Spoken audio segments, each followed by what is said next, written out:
Hi, it's Andrew here for Time Out New York. We're now seeing a show called Picture Imperfect. And I can't think of more imperfect circumstances under which to see the show. We just ran about 10 blocks in the pouring rain. In the pouring rain. Unexpectedly, I'm very wet now. Completely soaked. And I was kind of irritated, but you know what? The theater has the power. You were very irritated. I know. I kicked a trash can. He did. He kicked a trash can. You almost set that hobo on fire. Did not. But what I'm saying is that the theater has the power to heal and to make happy. And now that I'm the sacred La Mama, I'm in a good mood to see Picture Imperfect. We'll talk to you after the show. I want to dry off before I sit down. I don't want anything sort of chafing. Okay. They're metal chairs anyway. It's not like the Met Opera here.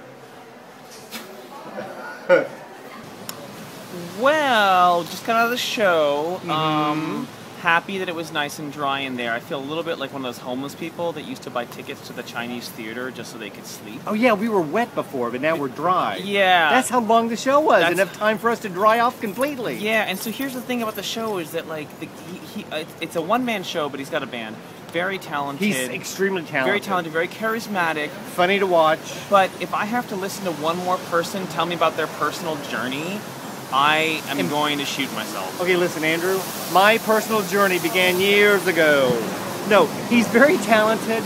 He's clever, but can I say something? I wish I would have walked in the middle of the show. It got really good towards the end. Like, in the middle of the show, he started doing more characters, it was more vibrant, and it really picked up. So my advice is if there's one show you've got to be late for...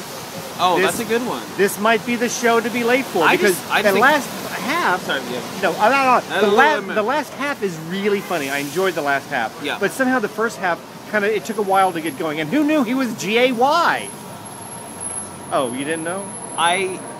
No, I assumed he was, and then he started talking about having to give girls abortions because he got them knocked up. Yeah, it's kind of confusing. I'm like, what? The storyline and the narrative itself is a bit confusing and sort of jumps around. I am just so sick of people showing me their family photos on stage. You know what? If there's one thing that I've learned this Fringe Fest... What is that, Andrew? What's the one thing you've learned? The one thing I've learned, Andrew, is that writers are so important.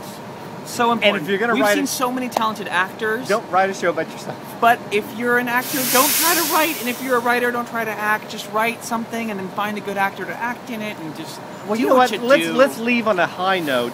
These are some beautiful flowers. Oh, look at these flowers. Andrew, Time Out, New York.